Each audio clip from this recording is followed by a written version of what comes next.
सरकार की वादाखिलाफ़ी से परेशान संविदा एनएचएम कर्मचारियों का हड़ताल लगातार जारी है। काफ़ी लंबे समय से आंदोलन पर बैठे हैं। छत्तीसगढ़ के अलग अलग ज़िलों में इनके आंदोलन चल रहे हैं। सरकार ने अल्टीमेटम भी दिया है। अब क्या कुछ इनकी रणनीति है, इसके बारे में अपन पूरी जानने की कोशिश करेंगे। यार नेता टाइप आधा काम मत करो, सब्सक्राइब के साथ बेल आइकॉन भी दबाओ।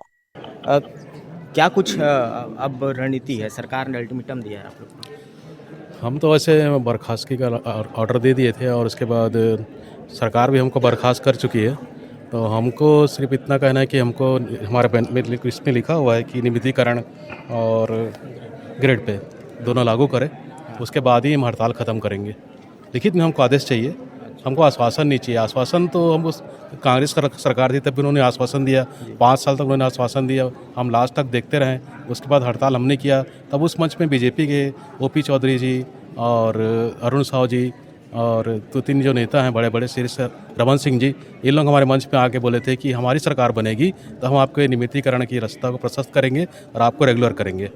लेकिन आज वो बड़े बड़े पोस्ट में आज बैठे हुए हैं और जीत भी गए हैं चुनाव को, लेकिन आज तक उन्होंने हमारी तरफ कोई यानी हमारा कुछ काम नहीं किया, हमको ना रेगुलर किया, ना नियमितीकरण किया, ना ग्रेड पे दिया, जो बहुत ज़रूरी है। यहाँ जो छोटा सबसे कैडर है हमारे एनएचएम में, उसको 8,800 रुपये सैलरी मिलता है, जिसमें ना परिवार चलता है, ना भरण पोषण होता है, ना घर का खर्चा चलता है। बहुत परेशानी होती है, बल्कि हमको तो बाहर से उधारी लेके घर को चलाना पड़ता है। ऐसी परेशानियों का सामना करना पड़ता है हमको, तो ये बहुत दिक्कत वाली बात है। 10 सूत्री मांगों को लेकर आप प्रदर्शन करने बैठे हैं आप सभी। सरकार 5 मांगों को पूरा कर चुकी है, 4-5 मांगों को पूरा करने की बात कर रही थी। अब कर्मचारी संघ ये बोल रहे हैं कि लॉलीपॉप पकड़ा दिया गया है एनएचएम वालों को। क्या कुछ कहेंगे? हमारे कर्मचारी संघ जो भी बोल रहे हैं वो बहुत अच्छे बोल रहे हैं, क्योंकि अभी तक सरकार ने जो हमको लॉलीपॉप पकड़ाया ही वाकई में, क्योंकि हमको आदेशित लिखित में आदेश नहीं दिया। वो तो सिर्फ जुबानी तो कोई बोल सकता है, जैसे अभी जुबान करके बोल दिए थे कि मैं आप लोगों को, हमारी सरकार आएगी तो हम 100 दिन के अंतर्गत आपको नियमित कर देंगे, ऐसा करके वो तो बोल दिया। बोलने के लिए जुमलाबाजी है, लेकिन वही जुमलाबाजी अभी भी बोल रहे हैं कि हम आपको दे दिए हैं, हम आपको जो 5 जो आपकी मांग है उसको पूर्ण कर चुके हैं, ऐसा करके। लेकिन हमारे पास आदेश ही नहीं आया है, हमारे पास कापी ही नहीं है, तो हम कैसे उसको विश्वास करेंगे कि हमको आप बोल दिए हो, दे दिए हो, ऐसा करके है। जबकि हम लोग अभी तक हम पिछले जो 18 अगस्त से हम लोग अभी हड़ताल में हैं। अभी तक ना तो उन लोग कोई भी नेता मंत्री अभी तक हमारे पास मिलने के लिए नहीं आए हैं, चाहे कांग्रेस का हो चाहे भाजपा का हो, है। तो हमारी पीड़ा को उन लोग नहीं समझ पा रहे हैं, और हमारी पीड़ा को समझें। हम माननीय मंत्री महोदय से, स्वास्थ्य मंत्री महोदय से, माननीय चौधरी जी से, माननीय रमन सिंह जी से और माननीय मुख्यमंत्री जी से हम निवेदन चाहेंगे कि हमारी समस्याओं को वो समझें, और हम हमारी समस्याओं को देखते हुए हमारे छोटे छोटे बाल बच्चे हम लोग कैसे पढ़ाई करवाएंगे, उसको खाना पीना का कैसे करवाएंगे।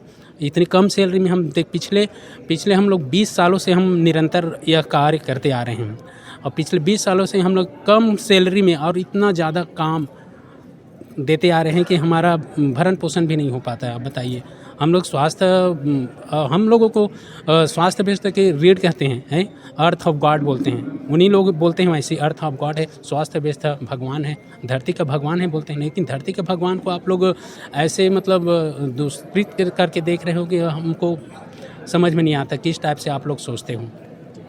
मैं आपके चैनल के माध्यम से मैं आप सबको बताना आप निवेदन करना चाहूँगा स्वास्थ्य मंत्री जी से कि हमारी मांगों को तत्काल पूर्ण करें, और हम यह आप मांग हमारी पूरा करेंगे, लिखित में देंगे, आदेश करेंगे, तो हम तत्काल हम हड़ताल को छोड़ के चले जाएंगे। कोरोना काल जैसे महामारी में सबसे आगे में रहने वाले संविदा कर्मचारियों का हड़ताल लगातार जारी है।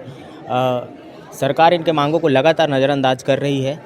इन्होंने जल सत्याग्रह भी किया, मोदी की गारंटी खोज अभियान भी चलाया, पदयात्रा भी किया।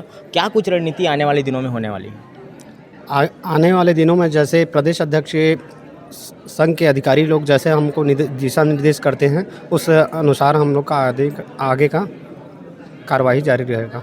कल जैसे कि जेल भरो आंदोलन है, कल जेल भरो आंदोलन के पूरे ब्लॉक स्तर के और पूरे संभाग स्तर के लोग हमारे यहाँ आएंगे, और जेल भरो आंदोलन के हम उग्र आंदोलन करेंगे।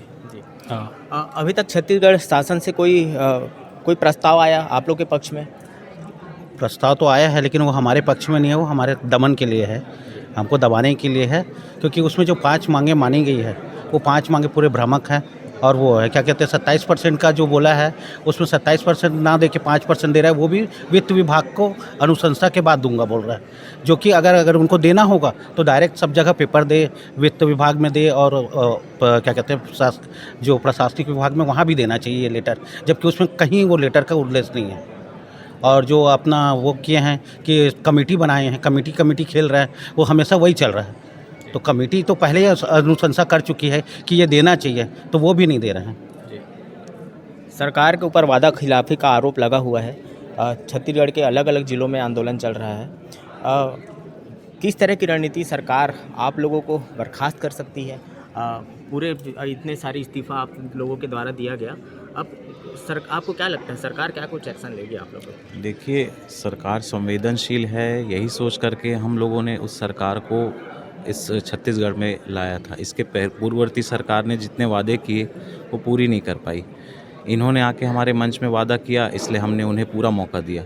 लेकिन आज 20 माह से अधिक समय निकल चुका है और शासन हमारे प्रगति की दिशा में ना सोच करके कुछ दमनात्मक कार्यवाही जो चालू कर दी है, तो इससे कर्मचारियों के मन में असंतोष फैलना स्वाभाविक है। और आंदोलन कोई उग्र आंदोलन नहीं करना चाह रहा है। शासन बोल रही है कि कोई भी कार्यवाही में समय लगता है, इनको हमें समय देना चाहिए और आंदोलन से वापस आकर के ड्यूटी ज्वाइन करना चाहिए। वो सब चीज़ें हम समझ रहे हैं, इसलिए हमने पहले 1 दिन 2 दिन इस तरीके का आंदोलन आज से 2-3 माह पूर्व किया जा चुका है। और शासन को जितना समय हम दे सकते थे वो दिए। हम भी नहीं चाह रहे थे कि अनिश्चितकालीन आंदोलन हो, यहाँ लोग हॉस्पिटल्स में परेशान हो, मरीजों को जो असुविधाएं हो रही हैं। लेकिन अगर सरकार हमारे दिशा में कोई सकारात्मक पहल ना करते हुए सोच ही नहीं रही और हमारे जो जिलाध्यक्ष हैं उन लोगों के ऊपर दमनात्मक कार्रवाई करेगी और जो हमारे जो कर्मचारी आज अनिश्चितकालीन आंदोलन में जा रहे हैं, तो इनके मन में फिर उनके प्रति कैसे फिर सरकार कैसे बोल सकती है कि हम संवेदनशील हैं? जो सेवा करने वाले लोग जो कोविड में बिना सोचे समझे इतने दिनों तक अपने परिवार को छोड़ के जो दूसरे की परिवार की सेवा किए हैं, लोगों की आम जनमानस की सेवा किए हैं, कई लोग इसमें गुजर भी गए हमारे साथी लोग। तो अब तो ये समय है, हमने इसीलिए तो इस सरकार को लाया है कि पिछली सरकार जो नहीं कर पाई उसे आप कीजिए। और उसके बाद अगर आप इतने असंवेदनशील रहेंगे कि आगे हमको समय चाहिए बोल बोल करके कमेटियां बनाते रहेंगे और इधर दमनात्मक कार्रवाई करते रहेंगे, तो स्वाभाविक कर्मचारियों में असंतोष आएगा ही। और आगे अगर शासन इसमें कोई बैठक करके कुछ बातचीत ना करके कुछ रास्ता नहीं निकालती, तो वो तो फिर आंदोलन जो है उग्र रूप और होता जाएगा इसका। और दमनात्मक कार्रवाई पे तत्काल रोक लगाना चाहिए और बीच का रास्ता शासन को निकालना चाहिए इसमें।